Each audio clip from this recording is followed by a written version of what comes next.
Hello, my name is Charlie Coe, and this is going to be part 2 of the 2-part video series about finding the most probable grade distribution given some information about a test. The information that we're given is that it's a 50-point test, the average score is 40 points, the standard deviation is 8.5 points, and 20% of the students scored less than 25 points. So, really rough test. Well, in the first part, we came up with an expression. We derived an expression for the number of ways n students can be distributed into the grades ranging from 0 to 50. We then noted that this expression could be become incredibly large if there's a lot of students taking the test, so much so that even scientific notation on a computer would not be able to analyze or interpret the data, whatever way you want to say it. Well, after noticing this, we derived and we also applied Stirling's approximation to the natural logarithm of a factorial. And that led us with an expression, with an equation like this, where the natural log of n factorial is equal to n natural log of n minus n plus 1. Now we're using this approximation because, well, there's a lot of students taking this test. So when n is a very, very large number, this 1 becomes negligible. Alright. And after we applied what we learned from Stirling's approximation into a logarithm of the number of ways these n students could be distributed into the scores ranging from 0 to 50. So I think we're writing out that final equation here. There we go. So, after, at the end of this video, we were talking about how if we maximize the number of ways, well, the logarithm of the number of ways these n students could be distributed into scores ranging from 0 to 50, well, that essentially is, well, the most probable grade distribution, because it's the most likely grade distribution to occur. There's the most number of ways. Now, one thing I wish I mentioned in this previous video is, well, this expression here for the logarithm of the number of ways, this approximation for the logarithm of the number of ways, is very, very similar to Shannon's information entropy, the formula for that. Well, n is just a constant, so if we disregard that, well, going over to Wikipedia, we can see that that is equivalent to Shannon's information entropy. Now that is really cool, and there'll be a little bit more about that when we start coding this out. So, like how I mentioned earlier, our goal is to maximize this expression here in order to find the most probable grade distribution. So to do this, let's hop over to Colaboratory and code this out. So we're going to be performing some numerical calculations, of course. So let's import numpy as mp, numerical Python. And we're going to be trying to maximize this expression. So for that, we'll be using an algorithm inside of scipy optimize. So from scipy.optimize import minimize. Now we also want to, I guess, visualize these most probable grade distribution that we'll be calculating from the information that we're given about this test. So we're going to be importing make subplots from plotly.subplots. There we go. So let's start by creating a function for this expression here of the logarithm of number of ways n students could be distributed into scores ranging from 0 to 50. So let's call this function log number of ways, and it'll take in p. And p is going to be an array of the proportion of students that scored each score from 0 all the way to 50. So this will be returning negative n times the sum of p times the log of p. Cool. Now, one thing that you guys might be wondering is why the heck did we import minimize if we're trying to maximize this expression here? Well, unfortunately, there's no maximize algorithm inside of scipy, but fortunately, there's a way to do this. So if you think about it, if we minimize the inverse of an expression, so if the inverse of this expression, and if we're minimizing this expression here, well, we're essentially maximizing the original expression. So this n here is also just a constant, so that will not affect our most probable grade distribution resulting plot that we'll be making in the future, well, later in this video. And we could just rename this into something that more describes it instead of log number of ways, because that is no longer accurate. Well, this expression here, well, that is going to be the negative formula of the Shannon's information entropy. So we could call this function here neg entropy. Cool. Shift enter. All right.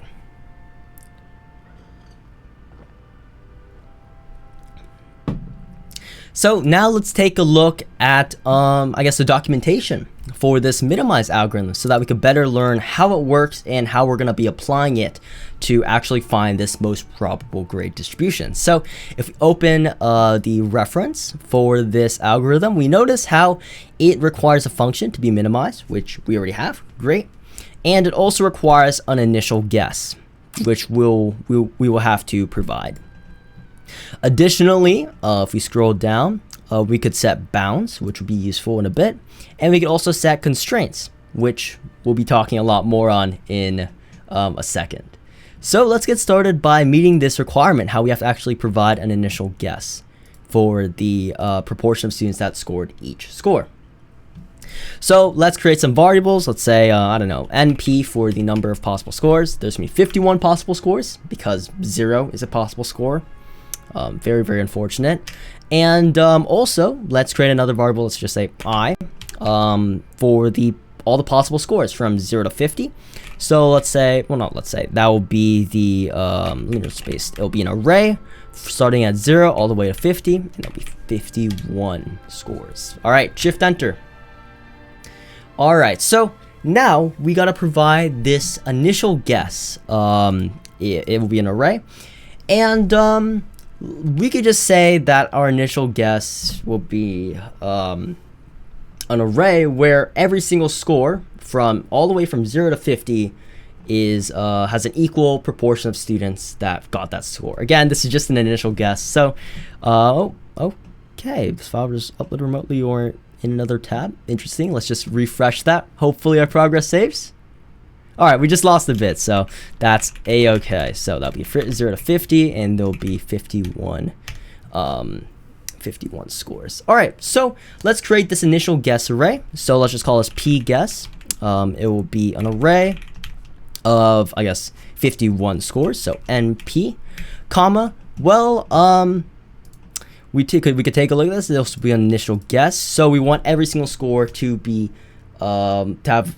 In our initial guess, we want an equal proportion of students to score each score in our initial guess. So we're gonna be having 51 scores. So well, we need these to all add up to 1. So what times 51 will be 1? That'll be I guess 1 divided by 51. So there we go. And perfect. So now we have our initial guess and we have the function that we want to actually get minimized. So let's get started using this minimize algorithm. So minimize our initial function. Well, that will be neg entropy, and we're going to be providing our guess. So that'll just be p guess. And well, if we go back to the reference, we could see that we could actually supply bounds. Well, we don't want a proportion of students that scored like a specific score to be negative, and we also don't want a proportion of students that scored a specific score to be, well, above 1. So we could set these bounds now. So bounds is going to be equal to, it will be a tuple from 0 to 1 for all 51 scores. All right, shift enter. Let's take a look at what we have.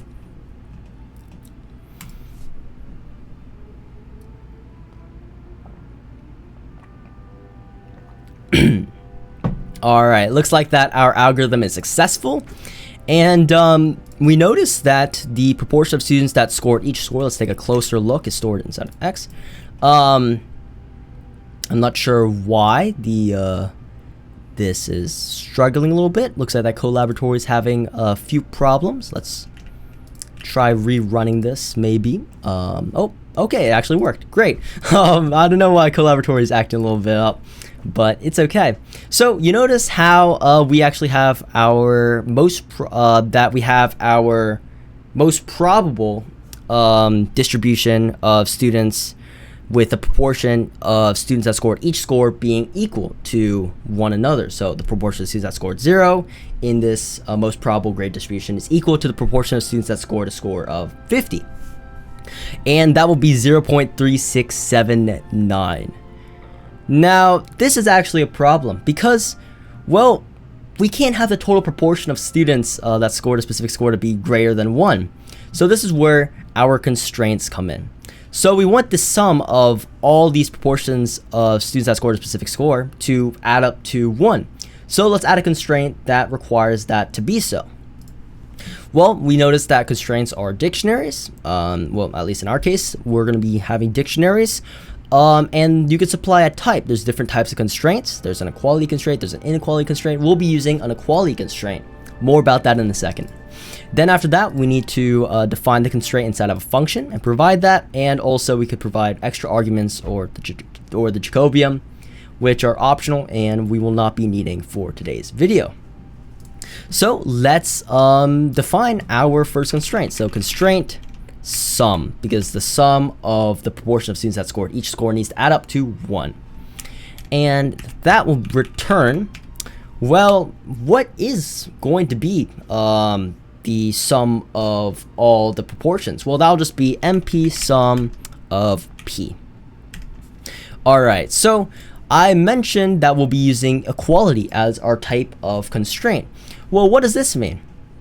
Well, this means that our minimization algorithm will be trying to satisfy that the return of the function that we supply as a constraint will be equal to 0. So if we want NP sum of the proportions to be equal to 1, well, we need to subtract 1 from this so that when this function returns 0, well, the constraint is satisfied because we're going to be using an equality type of constraint. Alright, so now let's add this constraint to our minimization algorithm over here. Not sure why everything's running a little bit slower. This is not my first take. This has been a lot of takes, but I recall that in previous takes it was moving a lot faster. So that's weird, but oh well. So let's add our first constraint. So that will be, well, let's add a dictionary of type will be an equality constraint, and our function will be constraint sum. Shift enter, let's take a look. If that fixed our issue, we actually need to shift enter up here. I forgot to do that. Shift enter, cool. Our minimization algorithm is successful. Great.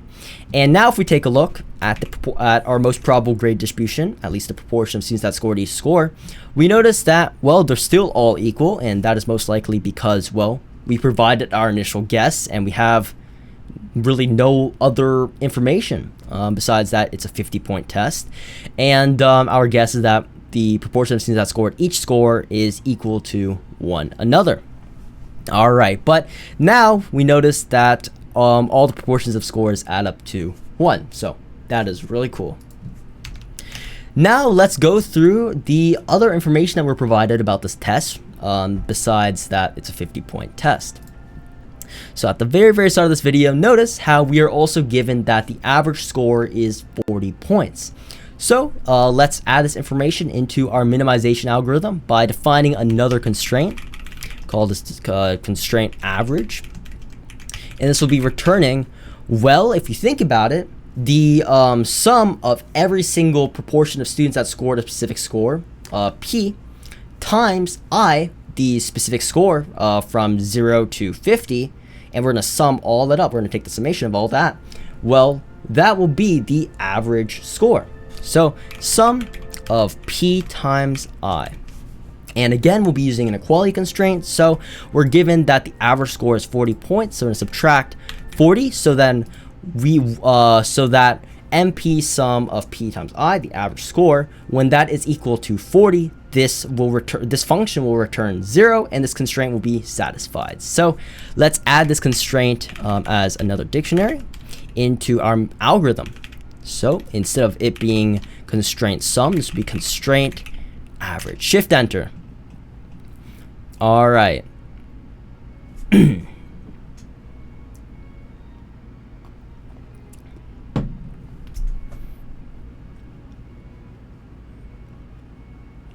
Wow, this is actually taking a long time, but we're getting there.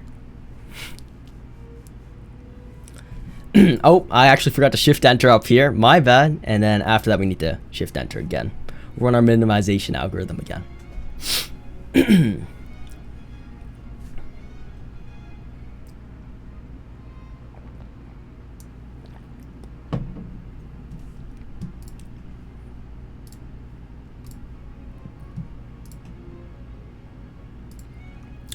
Wow, this is actually really slow. It's actually really surprising.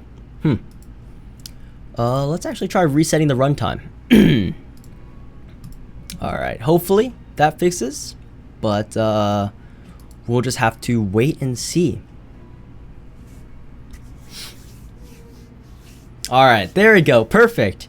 Well, not perfect is that we're actually encountering some errors. Divide by 0 encountered and log return, invalid value encountered and multiply return.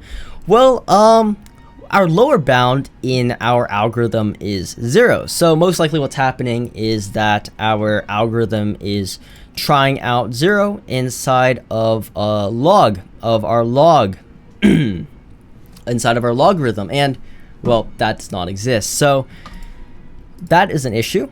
However, that does not affect our result of the proportion of students that scored each score, and our minimization algorithm is still successful. So that is good news.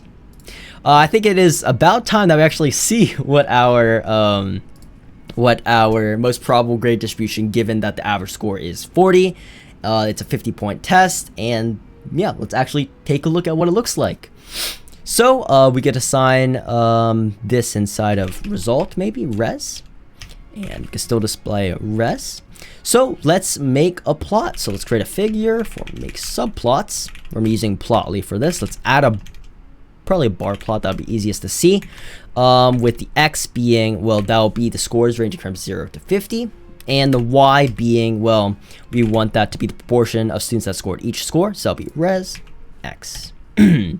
And let's see it. Shift enter. We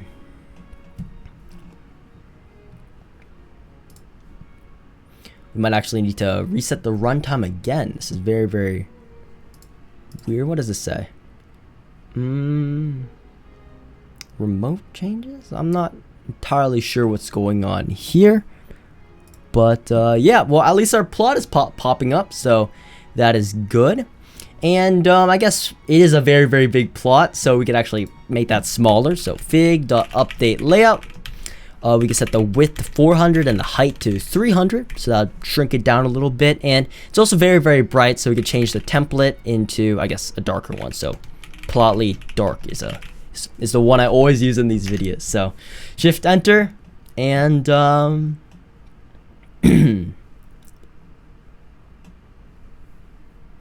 this is taking a while.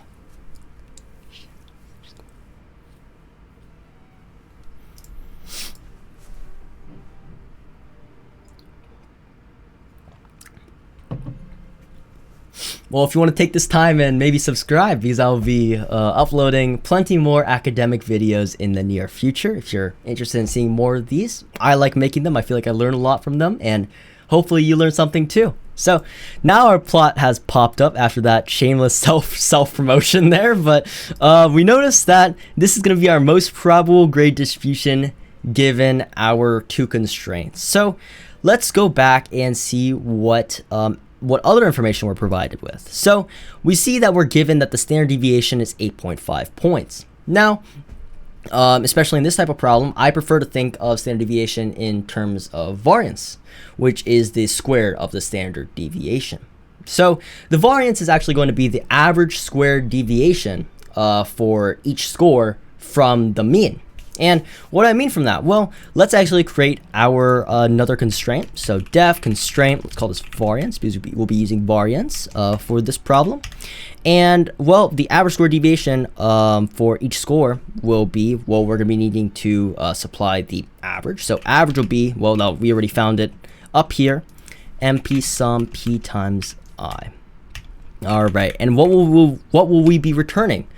Well, it'll be the average squared deviation of each score from the mean.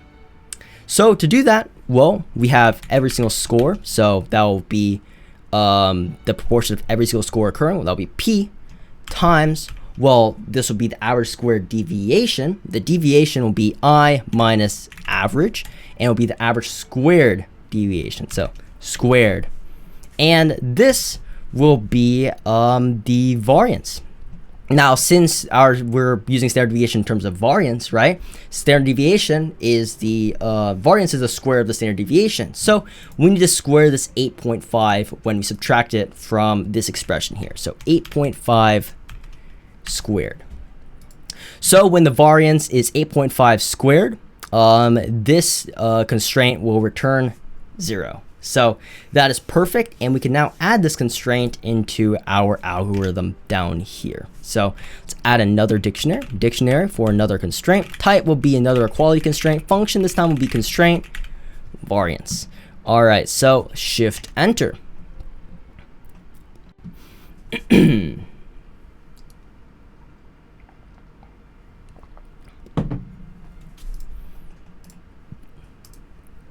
Everything is actually acting pretty slow right now. I'm not really sure. A lot of time for small talk in between running these cells, but yeah.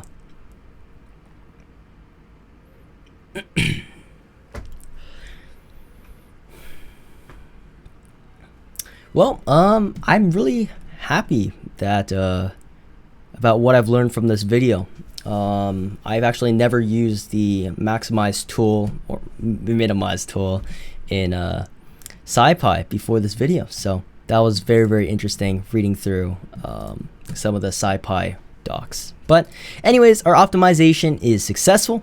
Great news. And let's actually take a look at our most probable grade distribution now that we supplied that the standard deviation is 8.5. So shift enter. So that previous image was what it looked like beforehand, and let's see what it looks after we supplied that constraint to our algorithm.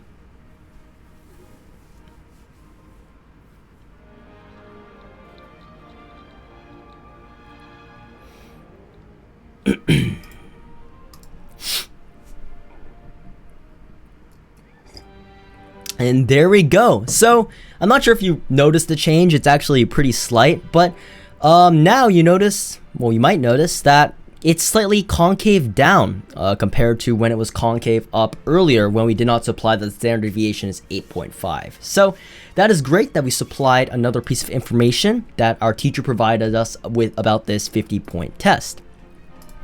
And lastly, finally, we were provided that 20% of the students scored less than 25 points as their last piece of information. So we could add our final constraint, call this def constraint. We're not calling it def. We're going to be defining our function. Let's call it constraint. Well, if you score under 25, you're failing, unfortunately. So let's just call it fail. And this will be returning.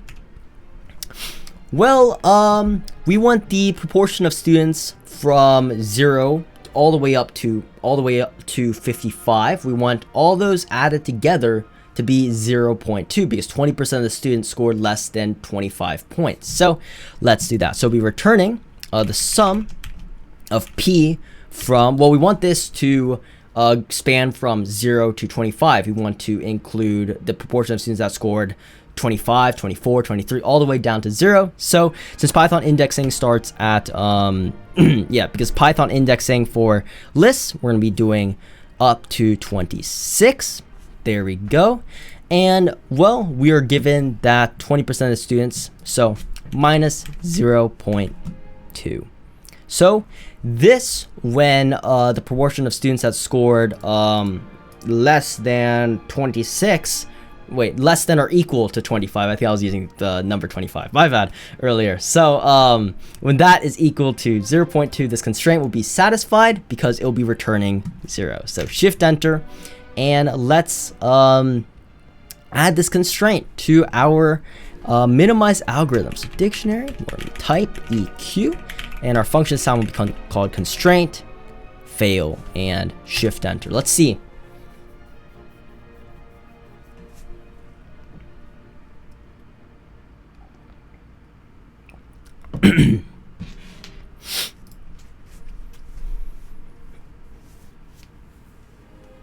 Big stretch. All right. Give it a second. I'm sure it'll pop out a result anytime now, hopefully. And there we go.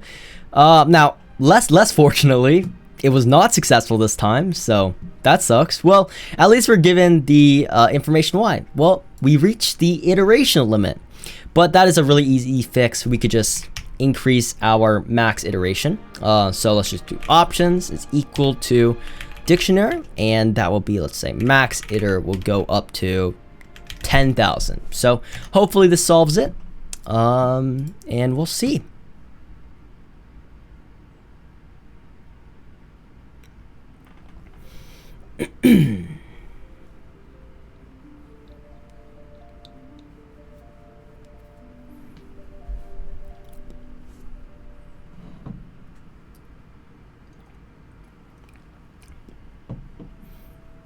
And there we go. Now our optimization, our minimization algorithm is successful. So that is great news. And we could see what our most probable grade distribution, given that this is a 50-point test, the average score is 40 points, standard deviation is 8.5, and that 20% of the students scored less than 25 points after over 40 minutes of I guess YouTube video content. I'm not really sure how to phrase that, but it's been a journey. Very, very nice to learn all about minimization, maximization, Sterling's approximation, and Shannon's information entropy. So let's take a look. Shift enter. And there we go. So this will be the most probable grade distribution given the information that we're given. Now, maybe all the way back in part 1, you might have thought that this was a bimodal distribution, and ding ding ding. But what might be less obvious by just purely eyeballing the information that we're given is, well, in the most probable grade distribution, practically no students scored between 26 and, I don't know, 33. So yeah, but this is very, very fun. I loved making this video. A lot of new things to learn and experience and try it for the first time, put it towards a problem. So thank you guys so much for watching. If you guys are interested in seeing future academic videos and things I find interesting in the STEM field, please consider subscribing. And yeah, thank you guys so much for watching this 2-part series. See you guys next time.